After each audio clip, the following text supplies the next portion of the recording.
fait tellement plaisir de vous retrouver.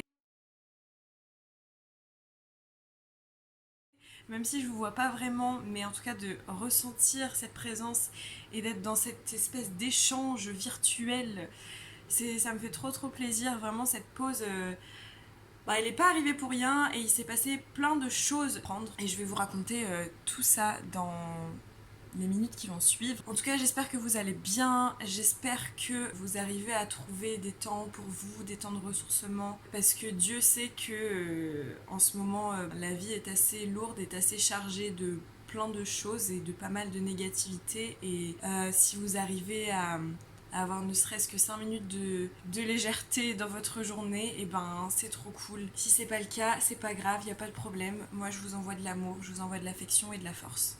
Alors, je vais vous raconter un petit peu ce qui s'est passé. Donc, c'était un dimanche nuit. Je me réveille vers 3 heures avec une douleur immense à l'estomac. Vraiment comme si coup de poignard dans l'estomac, hyper désagréable du coup. Et en fait, je manque de tomber dans les pommes, tout ça, je vomis. Je me dis, bon, je suis toute seule chez moi, vas-y, je vais aller aux urgences parce que là, j'ai pas envie de tomber dans les pommes et de pas savoir quand est-ce que je vais me réveiller ou quoi. Donc je vais aux urgences, enfin les urgences viennent me chercher, donc je me fais brancarder et tout, chose qui ne m'était jamais arrivée. J'avais l'impression d'être dans un film. Voilà, mais non, c'était bien la réalité. Et donc on m'emmène aux urgences, je continue d'avoir mal, ils me font tout un tas d'examens, et au final ils trouvent rien. Ils trouvent rien, la nuit passe, on arrive le lendemain ça va un peu mieux et tout, et ils me disent bon bah rentrez chez vous, si vous avez de nouvelles douleurs qui surviennent dans les jours à venir, ben revenez du coup. Moi j'ai encore mal, je suis épuisée de cette nuit trop chelou que je viens de passer. Une amie à moi, Nolwenn, vient me chercher en voiture et tout, heureusement, merci, parce que clairement bah j'avais plus du tout d'énergie, puis j'avais encore mal quoi, moins mais quand même. Bon, je me dis vas-y je vais juste me reposer, j'ai peut-être fait une petite intoxication alimentaire, je sais pas, voilà. Je rentre chez moi, je fais une sieste, je me réveille, je n'ai plus mal à l'estomac, mais par contre, j'ai mal en bas du ventre et en fait j'ai la sensation que ma vessie est pleine, mais genre pleine à craquer, comme si elle s'était remplie en 2 heures de sieste quoi. Et le problème c'est que ça me fait hyper mal, j'ai la sensation un peu que je vais imploser quoi. Super. Et en fait je me dis non mais en fait c'est juste que j'ai dû contracter les organes présents dans mon abdomen lorsque j'avais mal à l'estomac, et du coup peut-être que j'ai contracté ma vessie pendant ce temps-là, et je vais me connecter à ma vessie, je vais me concentrer et je vais faire en sorte de la détendre quoi. Donc je me dis ça, les heures passent, on arrive en début de soirée, la nuit, le temps passe, et en fait plus le temps passe et plus je ressens de la douleur. Et le lendemain matin, donc j'ai passé une nuit plutôt cocasse, le lendemain matin je me réveille et là je me dis non mais ça va pas du tout en fait, genre j'arrive à rien faire toute seule, quand j'essaye de me lever je suis pliée en deux, enfin c'est un truc de ouf, j'ai hyper mal. Donc j'appelle ma maman pour lui dire maman j'ai besoin de quelqu'un pour m'assister parce que là toute seule je vais pas trop m'en sortir. Du coup bah ma maman elle me rejoint. Moi je suis toujours dans mon idée de vessie parce que j'ai les douleurs, j'ai mal au niveau de la vessie quoi, donc je suis toujours dans ce truc que je fais de la rétention urinaire et tout. Donc la demi-journée passe, l'après-midi on prend un rendez-vous chez mon médecin et on s'y achemine tant bien que mal, puisque moi comme je vous l'expliquais juste avant, j'ai grave du mal à marcher, juste à me tenir debout en fait, j'arrive même pas à me tenir debout. Et elle me voit comme ça, elle me dit non mais là faut retourner aux urgences en fait, enfin je crois pas que ce soit un problème de vessie et tout. Donc branle-bas de combat, on retourne aux urgences, l'attente est horrible puisque moi plus le temps passe et plus j'ai l'impression d'avoir envie de pisser, mais j'arrive pas à pisser.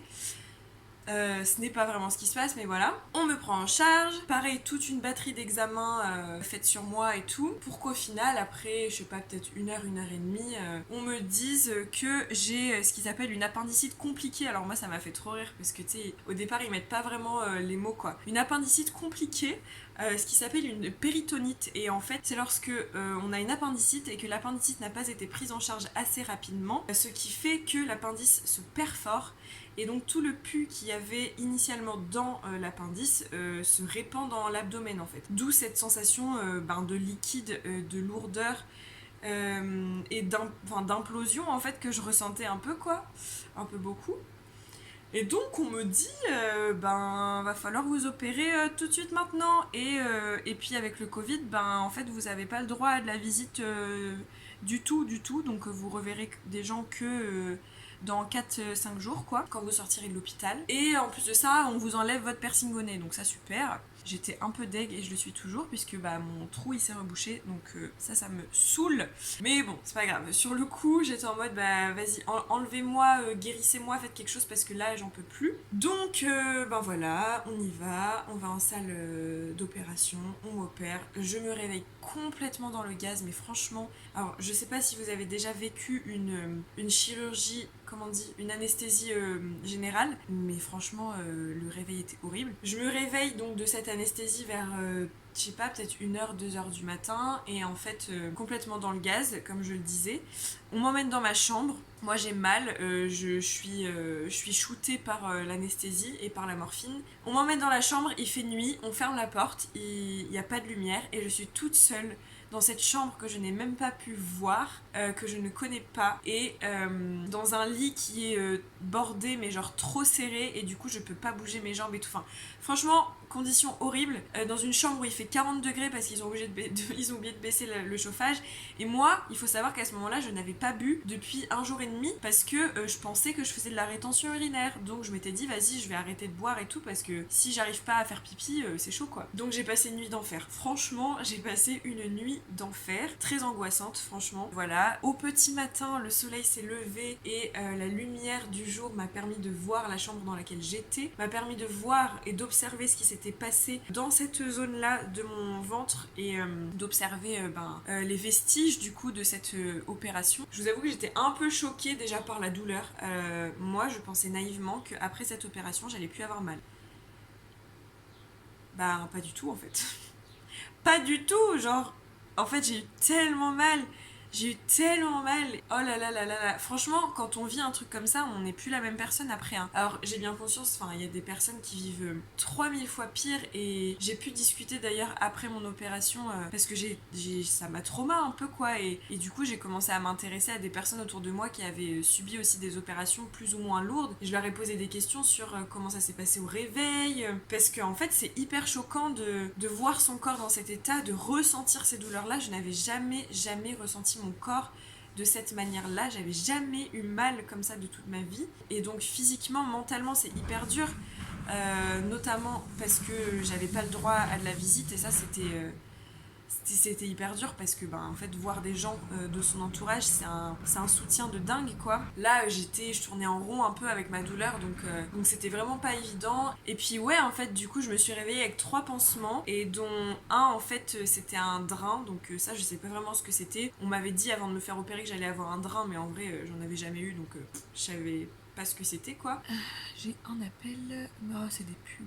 Du coup, je me réveille avec cette espèce de tuyau qui sort de moi et qui est relié à un petit bac qui draine du coup les possibles impuretés qui peuvent être générées par la plaie quoi et l'opération qui vient d'être faite. Et puis ce petit bac il est relié au mur. Donc en fait clairement je suis branchée à un système électrique au mur quoi qui va drainer le pus, qui va drainer les impuretés qui peuvent se produire dans mon ventre quoi. Donc franchement c'est hyper bizarre, genre mentalement de se dire ok là j'ai un truc, alors je pense que c'est aussi dû à ma sensibilité parce qu'il y a des gens peut-être qui l'acceptent et qui le gèrent plus ou moins bien mais franchement moi je sais que c'était hyper difficile de savoir que j'avais un tuyau qui était en moi et qui faisait genre cette taille là, il y avait ça de tuyau en moi et le reste était relié à un truc accroché au mur, enfin trop bizarre. Et le fait de le voir, quoi. Bon, bref. Mais tout ça, tout ça, je le changerais pour rien au monde, en vrai, parce que ça m'a permis de faire la connaissance avec une autre part de moi, en fait, et une warrior de dingue, quoi. Donc, voilà. Et aussi avec ma part sensible, parce que part sensible qui est aussi grave une warrior. J'ai pu constater de ma sensibilité aussi en termes de toucher et en termes de douleur, quoi.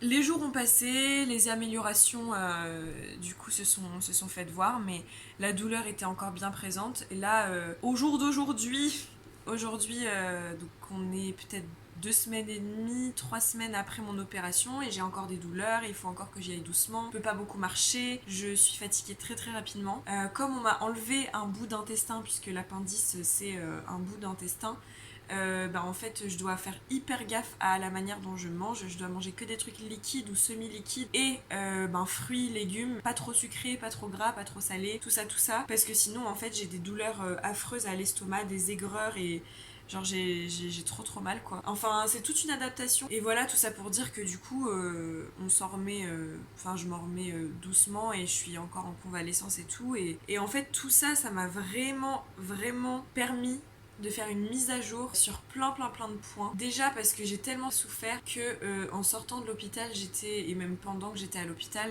franchement émotionnellement c'était lourd, c'était dur. Le fait de pas voir des gens, forcément, je pense que ça a joué aussi là-dessus. En sortant de l'hôpital, j'avais grave... Excusez-moi, purée, à chaque vidéo, je vais vous sortir un petit rot. C'est cadeau, voilà.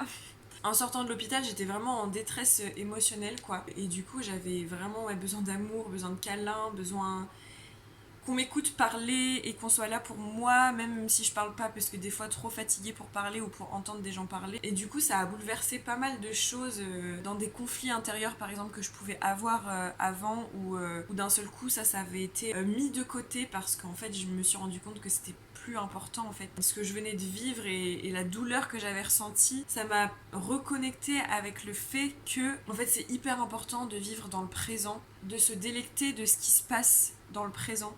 Parce qu'en général, ce qui se passe dans le présent, c'est ok. Et même quand on a mal et tout, enfin, moi, un truc que j'ai trouvé dingue, c'est que j'ai vécu des douleurs de fou. Quand je les ai vécues, justement, j'avais l'impression que ça allait jamais s'arrêter. Et franchement, enfin, des fois, je me disais que j'allais devenir folle, quoi, tellement j'avais mal. Et c'était vraiment pas facile. Et en fait, 4 jours après, bah, j'avais plus ces douleurs-là, quoi. Enfin, c'était différent, j'en avais encore, mais c'était beaucoup moins en fait. Et vraiment, la phrase qui m'est beaucoup revenue, alors ça vient d'une histoire, je me souviens plus de l'histoire et je sais plus qui l'a raconté, mais ça vient d'une histoire et la phrase c'est cela aussi passera. Parce qu'en fait, ça a été la grande leçon de toute cette épopée, c'était que cela aussi passera. En fait, aujourd'hui, tu ressens une douleur incroyable, donc ça peut être une douleur physique, mais ça peut être une douleur mentale. Ça peut être des inquiétudes qui emmènent justement à des encombrements intérieurs incroyables, à de la négativité, à des émotions hyper lourdes, etc.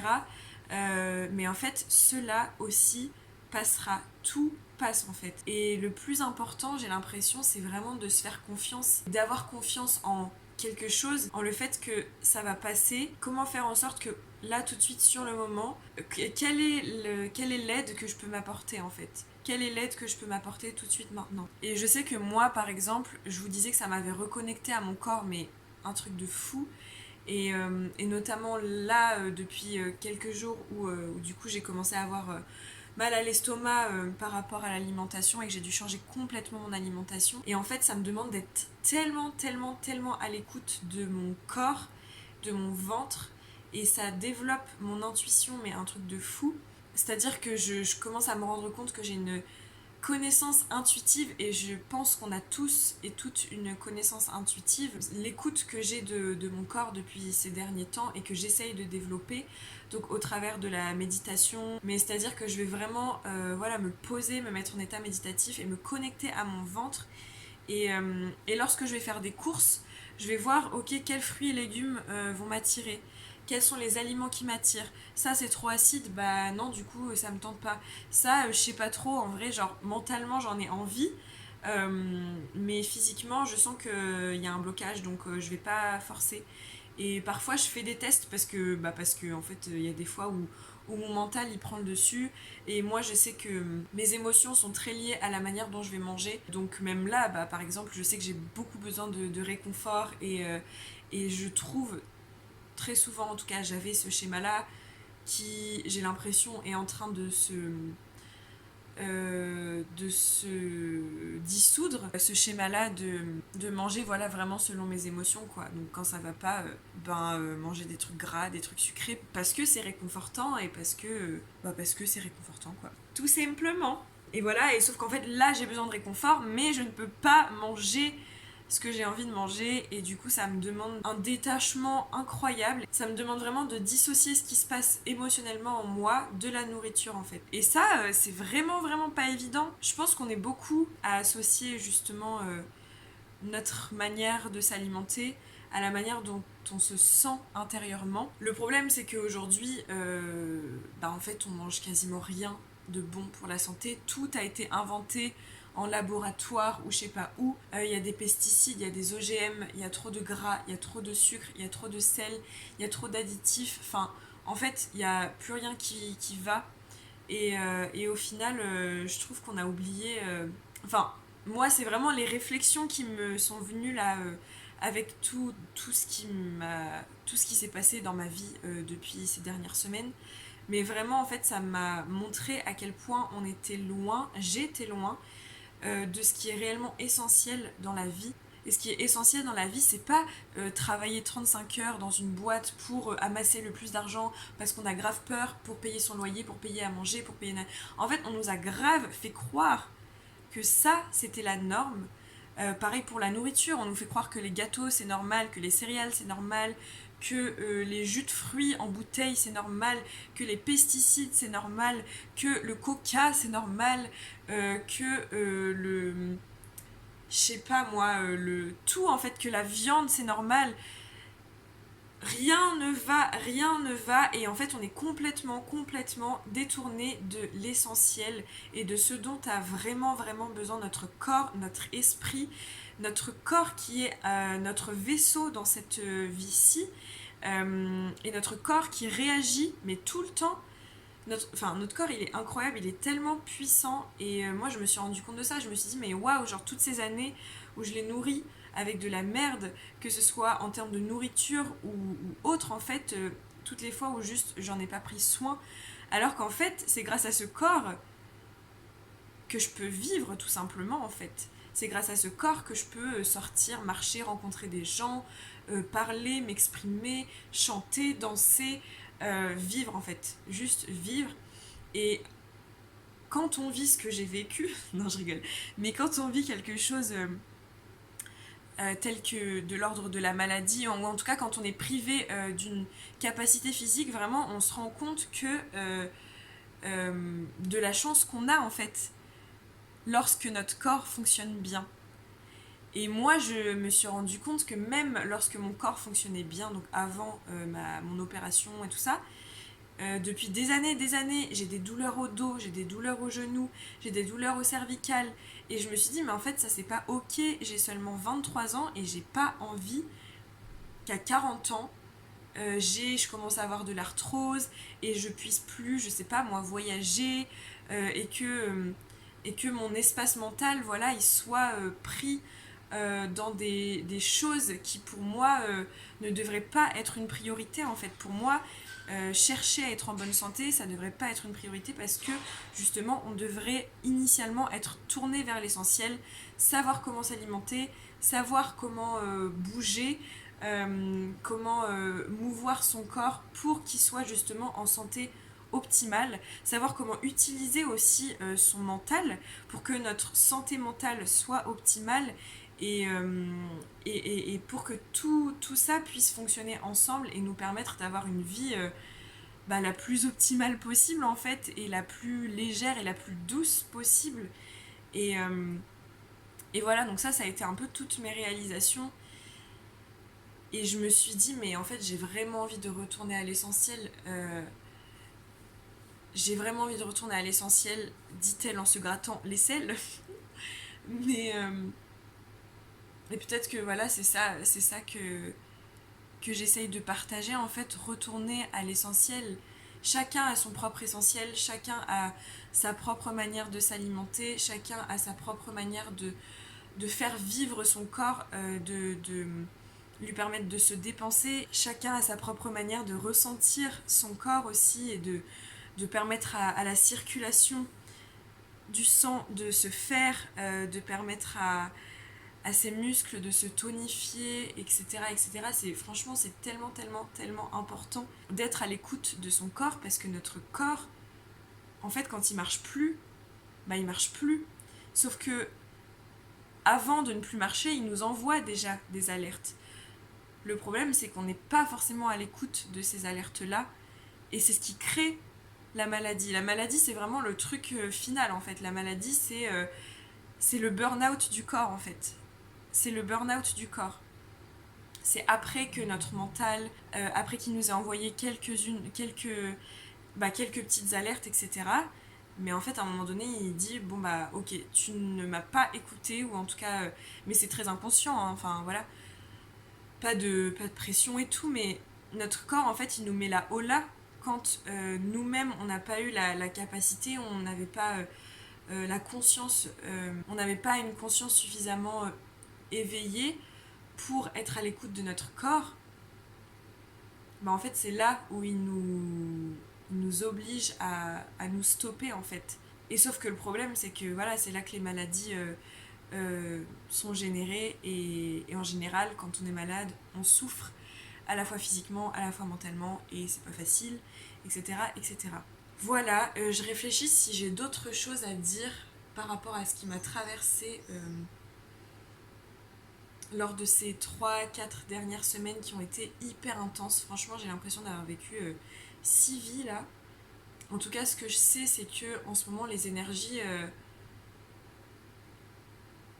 elles nous amènent vraiment, vraiment, vraiment à la reconnexion, mais profonde, à notre être. Elles font émerger des choses qu'on n'a pas forcément envie de voir émerger. Mais parce qu'en fait, il y a un changement intérieur incroyable et complet qui est en train d'être généré chez chacun et chacune d'entre nous. Et en fait, le message de tout ça, c'est vraiment de lâcher prise parce qu'on n'a pas le choix. On n'a pas le choix.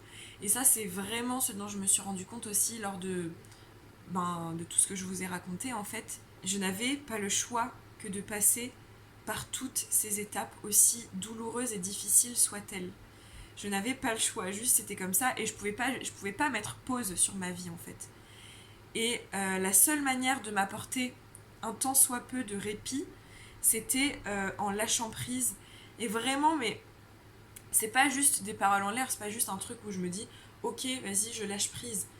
Comment est-ce que j'ai essayé de lâcher prise? Je dis essayer parce qu'en vrai, j'y arrive pas tout le temps et moi aussi, j'ai plein de résistance et tout, mais en fait, le vrai lâcher prise, c'est juste accepter ce qui est, accepter que ça va passer. En fait, c'est ce que j'ai dit tout à l'heure, mais accepter que ça va passer, accepter ce qui est, mais surtout, surtout, avoir conscience que les choses évoluent, changent à chaque seconde, à chaque seconde. Il n'y a pas un seul instant dans notre vie où les choses stagnent.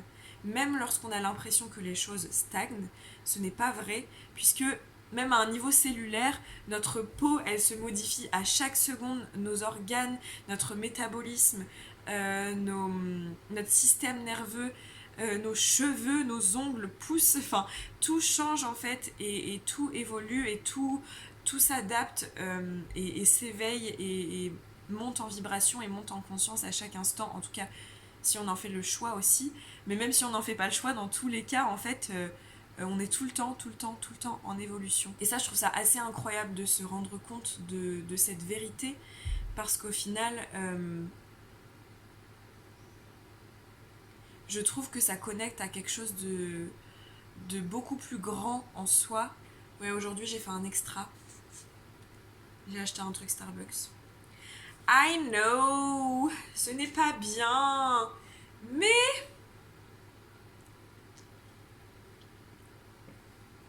c'est quand même bon. Tout ça, ça a été assez riche, assez incroyable. Et j'avais envie de vous raconter vraiment toutes les étapes que j'ai traversées, que j'ai expérimentées. Parce qu'en fait, toutes ces étapes, elles ont été accompagnées de réflexions hyper profondes et de changements intérieurs, mais absolument incroyables. Et alors, je dis pas tomber malade pour avoir des changements intérieurs incroyables, pas du tout. Mais, mais ouais, ça a été complètement fou en fait. Et du coup, je sens que ça a ouvert des portes en moi en termes de prise de conscience et d'élévation de conscience. Des portes que je pensais même pas exister en fait. Et ouais, j'ai eu des prises de conscience assez folles qui m'ont amené à pardonner des personnes pour qui j'avais du ressentiment, qui m'ont amené à repenser complètement mon mode de vie. Et en tout cas, avec ce que j'ai envie de mettre en place, je me sens beaucoup plus en alignement avec moi-même.